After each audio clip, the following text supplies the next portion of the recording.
Social Justice Goblin. Hey, welcome to the kitchen.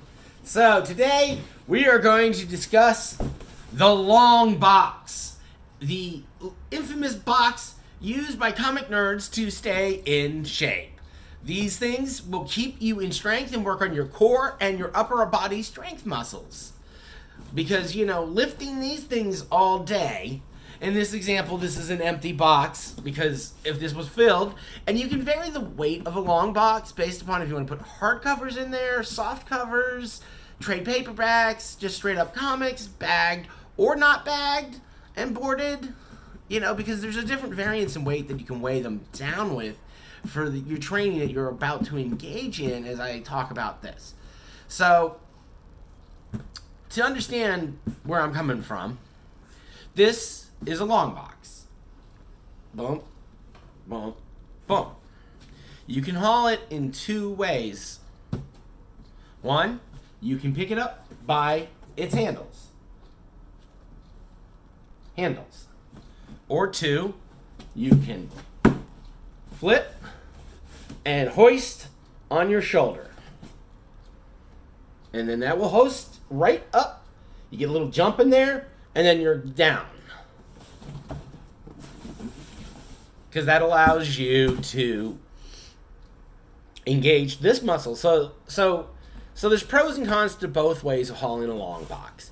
Now, when you're using the handle method, one of the big pros is you can add more weight to it by adding more long boxes. So I've managed to get it back in my prime hauling days, back when I was a comic book dealer, back when I had a comic book shop and lost everything. Anyways, Ninja Pirate. All right, random Russian novel moment. But as I was saying, so understand, shit, I lost my place in the script. So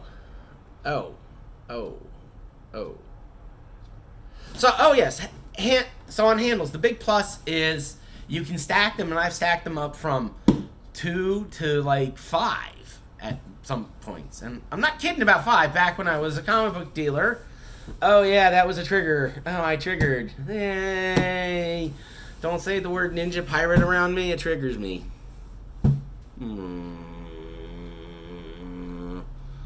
That cursed loot. So anyways, as I was saying about a long box, as I put this long box back in its position. My bad. So from the handle position, the big advantage is you can add more weight and you can distribute the load on your if you have good upper body strength, you can distribute the load. But I have crappy upper arm strength. So I prefer the shoulder method, because I can then engage my shoulder muscles, which are fairly strong, and I can engage in my core muscles down below, which are strong, and I can lift from a squat position, pushing the box up in my hand to achieve maximum lift, and then put it back down, squat down, and put it back down. Pulling it up and taking down are the hardest parts, though, of that, so you have to have a lot of power lift strength in you in order to do this method effectively. So you might want to focus on the handle methods. Now, there are some disadvantages to the handles. If you overload the box, which I frequently do, to add a little bit more weight for your training purposes, the comic books will then squeeze your hand in between the box, and you will get what I like to call long box burn.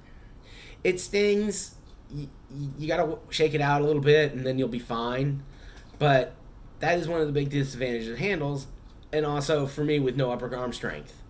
But the disadvantage of the method I use, you got to be able to get that thing up and be able to get that thing down. Good luck with that. That's hard to do, but I can do it. So, well, actually, it's easier to do if you lift.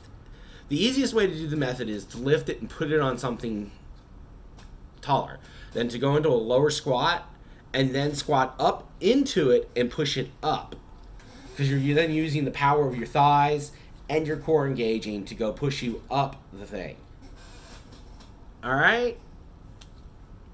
Just the long box suggestions for the long box workout. I don't even know this video is like. Oh, the random thoughts I get. Oh my lord, this is just. Oh my god, this is just. I'm tickled pink. I've gotten so much material gold out of this stuff. Anyways. Yeah.